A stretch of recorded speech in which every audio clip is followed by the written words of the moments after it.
দর্শক, মনে হচ্ছে যে ঈদের পরে আবার রাজনীতির মাঠ কিছুটা উত্তপ্ত হয়ে উঠবে জুলাই সনদ বাস্তবায়নকে কেন্দ্র করে। আজকেই জামাত নেতৃত্বাধীন 11 দলীয় জোটের বিশেষ সভা হয়েছে এবং তারা সেই সভা থেকে বলেছে, তারা যেই সভা থেকে যেসব কথাবার্তা আমরা শুনেছি তাতে মনে হচ্ছে যে জুলাই সনদ বাস্তবায়নে তারা হার্ডলাইনে যাবে এবং অন্যদিকে বিএনপি সংবিধানের বাইরে যাবে না, তার মানে তারা বারবারই বলছে সংবিধান মেনে চলবে। এই নিয়ে আমাদের একটি স্টোরি টাইমস অফ বাংলাদেশে ছাপা হয়েছে। স্টোরিটি নিয়ে আমি আলোচনা করব আমাদের সিনিয়র রিপোর্টার সাইফুল ইসলামের সাথে।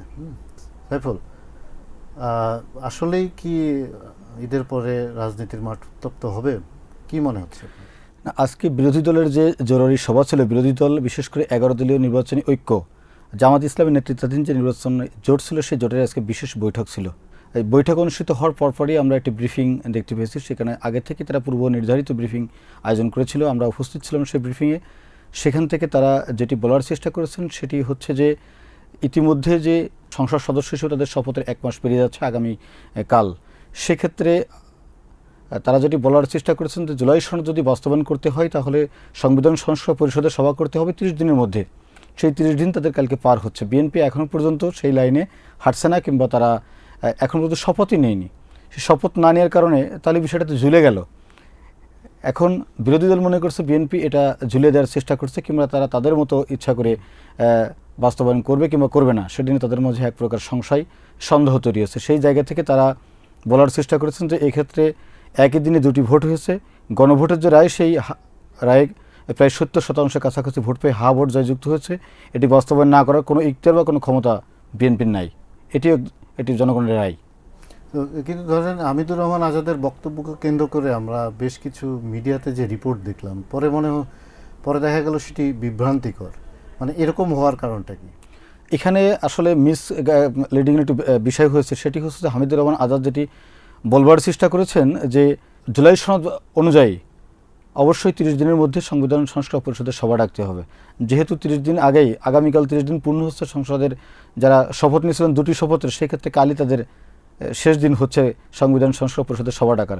সেই ক্ষেত্রে উনি বলেছেন যে কালকেই আমাদের শেষ দিন সংবিধান সংস্কার পরিষদের। কিন্তু অনেকে এটিকে মিসলিডিং করে লিখেছেন যে কালকেই সংসদের শেষ দিন বিরোধী দলের। এটি আসলে কিছুটা ভুল বুঝাবুঝি। অনেক বড় একটি ভুল গণমাধ্যম, বেশ কিছু গণমাধ্যম করেছে। না, আমরা সেটি করার চেষ্টা করিনি। আমরা প্রকৃত তথ্য দিয়ে সেটি তুলে ধরার চেষ্টা করেছি পাঠকদের সামনে। আমাদের অনলাইনে যে রিপোর্টটি গিয়েছিল সেখানে আমরা স্পষ্ট করে বলার চেষ্টা করেছি যে ঈদের পর তারা যে আন্দোলনের ঘোষণা দিয়েছেন, আমি যতটুকু অন্তরালের খবর জানতে পেরেছি আজকেই তাদের কর্মসূচির বিষয়ে সিদ্ধান্ত নেওয়ার কথা ছিল। তারা সেই সিদ্ধান্ত আজকে না নিয়ে কিছুদিন সময় অপেক্ষা করছে। বিশেষ করে এই জোটের শীর্ষ নেতা বাংলাদেশ খেলাফত মজলিসের যিনি আমির মামুনুল হক, তিনি উমরা করতে দেশের বাইরে এখন সৌদি আরব অবস্থান করছেন। তিনি আসার পর আর ঈদ কেন্দ্রিক সবাই মোটামুটি ব্যস্ত। এই কারণে তারা 28 মার্চ একটি বিশেষ বৈঠক করবেন। সেই বিশেষ বৈঠক থেকে কর্মসূচিতে তারা যাবেন। সেই কর্মসূচির শুরুর দিকে তারা খুব একটা কঠোর কর্মসূচিতে যাবেন যেটি হাক ডাক দিচ্ছেন, আমার কাছে সেই তথ্য আসলে নাই। আমার কাছে মনে হচ্ছে তারা গতানুগতিক মানে কর্মসূচি দিয়ে তারা শুরু করবেন।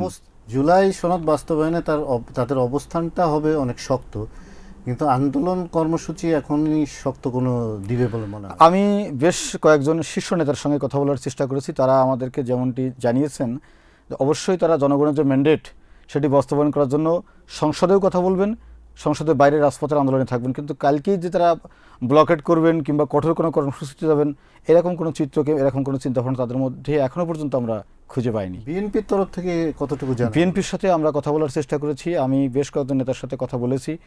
তবে তারা এই মুহূর্তে প্রকাশ্যে এই বিষয়ে সরাসরি 1-2 জন বাদে কেউ কথা বলতে চায় না। বিশেষ করে এই বিষয়টি কথা বলেন যেহেতু দীর্ঘদিনই প্রক্রিয়ার সঙ্গে জড়িত ছিলেন বিএনপির স্থায়ী কমিটির সদস্য সালাউদ্দিন আহমদ, যিনি এখন স্বরাষ্ট্রমন্ত্রী। তিনি শনিবার যে সংসদের যে একটি বিশেষ সভা ছিল, সেই সভা শেষে তিনি সাংবাদিকদের সাথে কথা বলেছিলেন।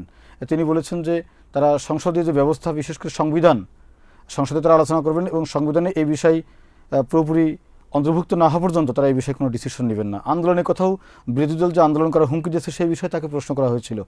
তিনি বলার চেষ্টা করেছেন এটি বিরোধী দলের রাজনৈতিক অধিকার, তারাই ভালো এটি বলতে পারবেন, এই বিষয়ে আমার কোনো মন্তব্য নেই। তো দেখা যাক কি হয়। আসলে মনে হচ্ছে যে জুলাই সনদ বাস্তবায়নকে কেন্দ্র করে আগামীতে আমাদের রাজনীতি ঘুরপাক খাবে।